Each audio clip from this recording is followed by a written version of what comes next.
Você está ouvindo o audiolivro O Homem Integral, segunda obra da série psicológica de Joana de Ângeles, pelo médium Divaldo Franco.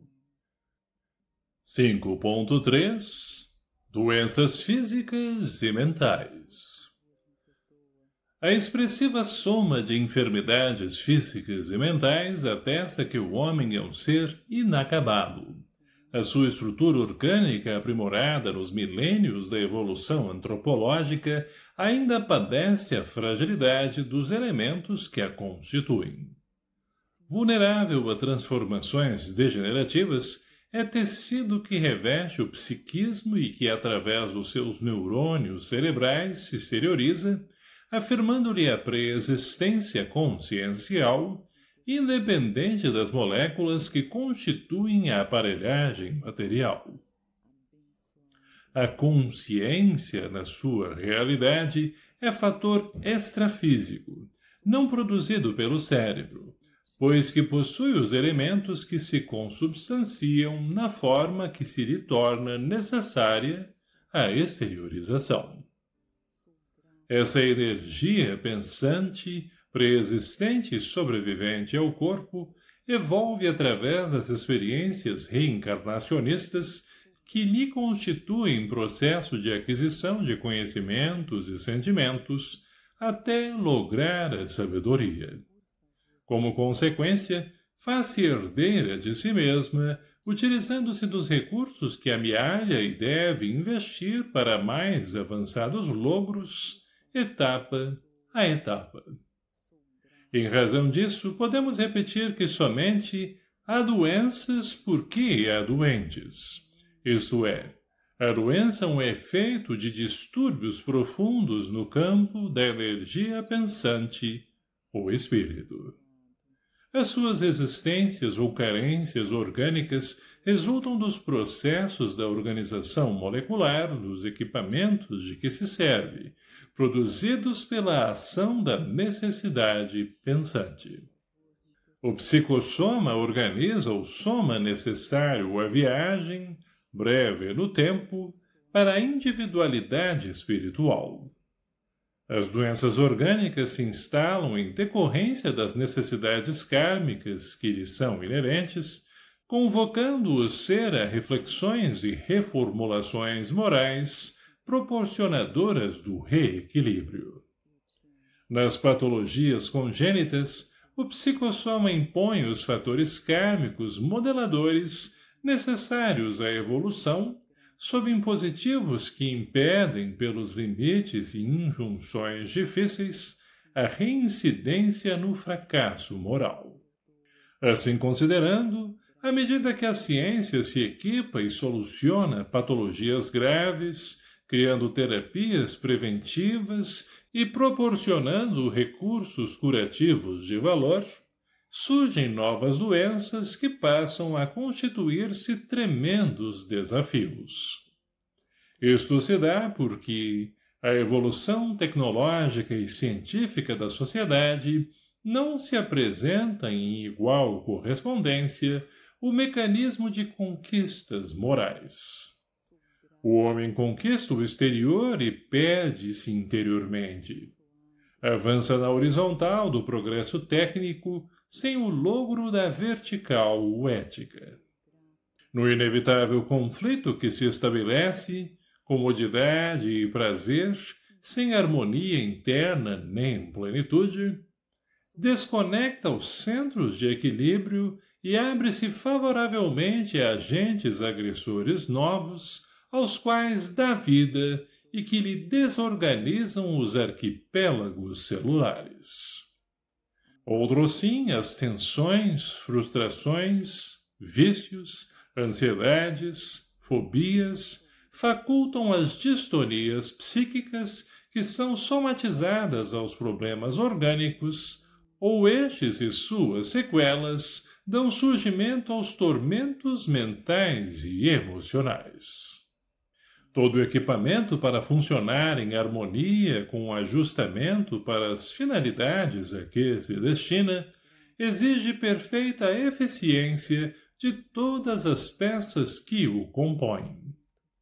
Da mesma forma, a maquinaria orgânica depende dos fluxos e refluxos da energia psíquica, e esta, por sua vez, das respostas das diversas peças que aciona. Nessa interdependência, a vibração mental do homem é-lhe propiciadora de equilíbrio ou distonia, conscientemente ou não. Sabendo canalizar-lhe a corrente vibratória, organiza e submete os implementos físicos ao seu comando, produzindo efeitos de saúde por largo período, não indefinidamente, em face da precariedade dos elementos construídos para o uso transitório. As doenças contemporâneas, substituindo algumas antigas e somando-se a outras não debeladas ainda, enquadram-se no esquema do comportamento evolutivo do ser, no seu processo de harmonização interior, de deificação.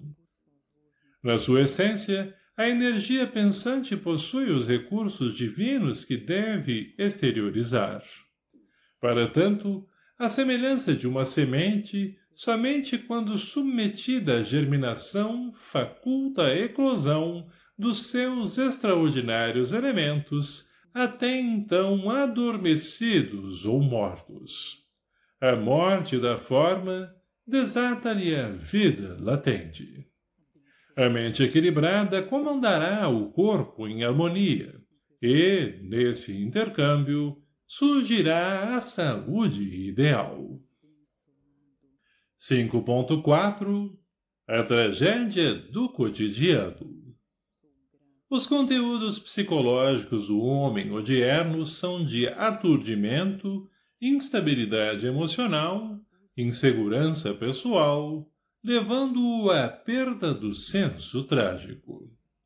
Desestruturados pelos choques comportamentais e esmagados pelo volume das informações impossíveis de serem digeridas, as massas eliminam arquétipos ou os transferem para indivíduos imaturos, portadores de fragilidade psicológica, aterrando-os, soterrando-os, na avalanche das necessidades mescladas com os conflitos existenciais. Simultaneamente, desaparecem os mitos ancestrais individuais e a cultura devoradora investe contra os outros, os coletivos, deixando as criaturas desprotegidas das suas crenças, dos seus apoios psicológicos. A fé cega, substituída pela ditadura da razão, destruiu ou substituiu os mitos nos quais se sustentavam os homens, apresentando outros igualmente frágeis que novamente sofrem a agressão dos valores contemporâneos. A consciência coletiva, herdeira do choque dos opostos, do ser e do não ser, da coragem e do medo, do homem e da mulher, não sobrevive sem a segurança mítica. Os seus arquétipos multimilenarmente estruturados na convicção mitológica alternam a forma de sobrevivência, transferindo-se os mitos deificados, porém sobreviventes, na sua profundidade psicológica, a todos os golpes mortais que lhe foram desferidos através dos tempos. Ressuscitam, não obstante, disfarçados em novos modelos, porém, ainda dominadores, prometendo glórias e castigos, prazeres e frustrações aos seus apaniguados, conforme o culto que deles recebam. Assim, ao lado da violência que se espraia dominadora, vicejam religiões apressadas, salvadoras, na sua ingenuidade mítica, arrastando multidões desprevenidas e sem esclarecimento que, fracassadas no contubérnio social, ali se refugiam, cultuando o paraíso eterno que lhes está reservado como prêmio ao sofrimento e ao desprezo de que se sentem objeto pela cultura consumista e desalmada. A autorrealização pelo fanatismo mantém os bolsões de miséria socioeconômica por não trabalhar o idealismo latente no homem, a fim de que transforme os processos geradores da desgraça atual em realização pessoal e felicidade na terra mesmo. De certa maneira, o arrebanhar das multidões para as crenças salvadoras diminui, de alguma forma, o volume da violência, que rompe paralelamente, porquanto, sem o mito da salvação pela fé. Toda essa potencialidade seria canalizada na direção da agressividade destruidora. A agressividade salvacionista a que dá lugar, embora os prejuízos éticos e sociais que engendra, acalma os conteúdos psicológicos, desviando os sujeitos dos crimes que poderiam cometer. O mito da violência, por sua vez, nascido nos porões do submundo da miséria socioeconômica moral e graças à eclosão das drogas em uso abusivo, engendra o símbolo da força, do poder, do estrelismo, no campeonato da aventura e da bravata, exibindo as heranças atávicas da animalidade primitiva, ainda predominante no homem. Toma-se pela força o que deveria ser dado pela fraternidade, através do equilíbrio da justiça social e dos deveres humanos, em solidário empenho pela promoção dos indivíduos, dignos de todos os direitos à vida que apenas alguns desfrutam. A tragédia do cotidiano se apresenta nas mil faces da violência que se mescla ao comportamento geral, muitas vezes disfarçando-se até em formas de submissão rebelde e humildade humilhante, que descarregam suas frustrações adquiridas ao lado dos mais fortes, no dorso desprotegido dos mais fracos.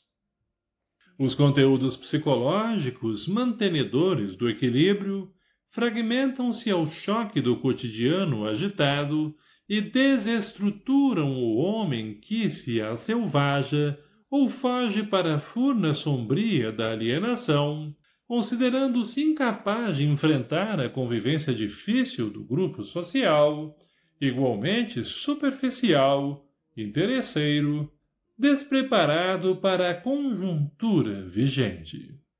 Graças a isso, os indivíduos fracassam ou enfermam, atritam ou debandam enquanto os crédulos ressuscitam os mitos das velhas crendices de males feitos, de perseguições da inveja, do ciúme e do despeito, ou arregimentam argumentos destituídos de lógica para explicarem as ocorrências mal-sucedidas, danosas.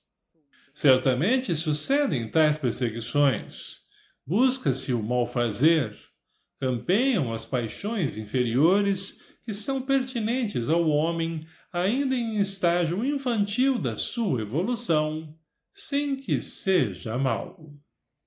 A sua aparente maldade resulta dos instintos agressivos ainda não superados que lhe predominam em a natureza animal, em detrimento da sua natureza espiritual.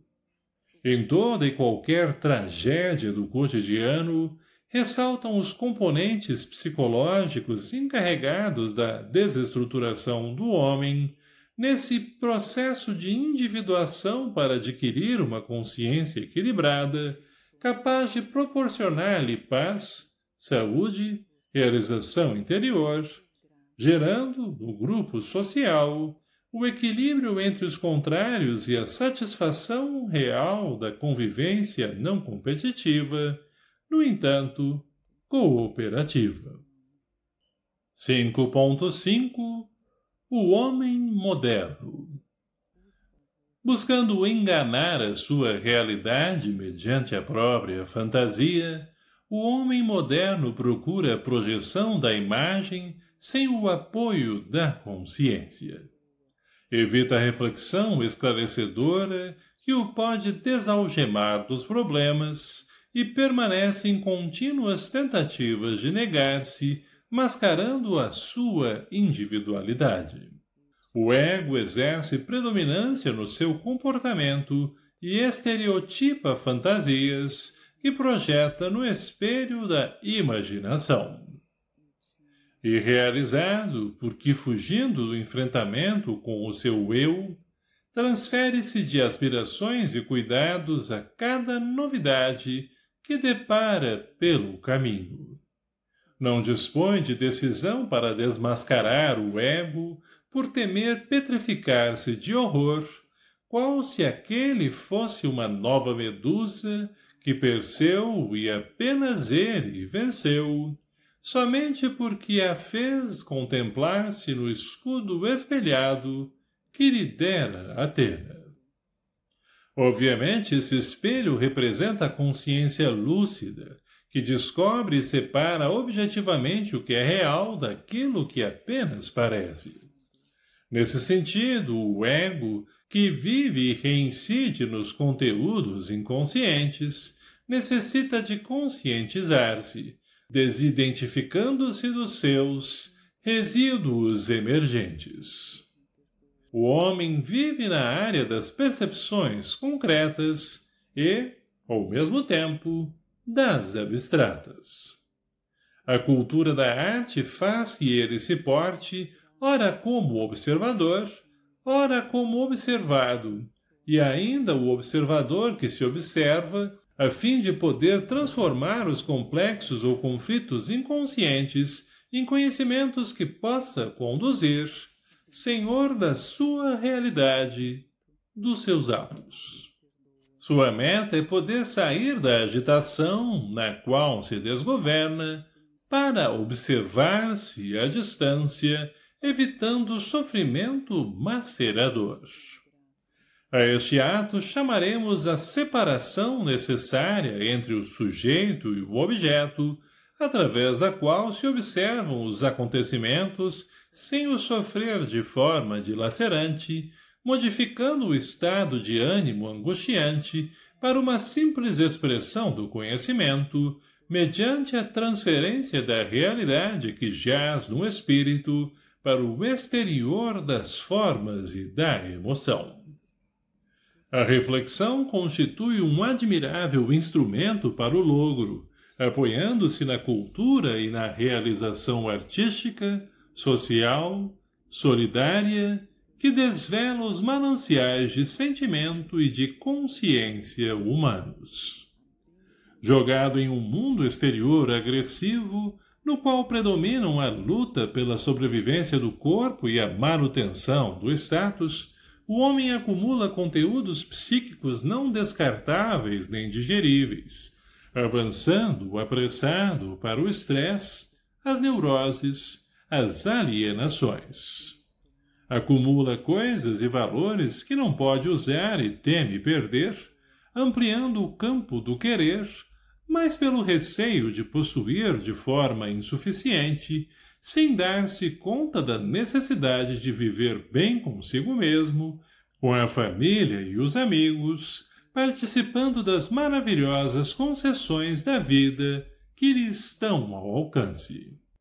A mensagem de Jesus é uma oportuna advertência para essa busca insana, quando ele recomenda que não se ande, pois, ansioso pelo dia de amanhã, porque o dia de amanhã a si mesmo trará seu cuidado. Ao dia bastam os seus próprios males.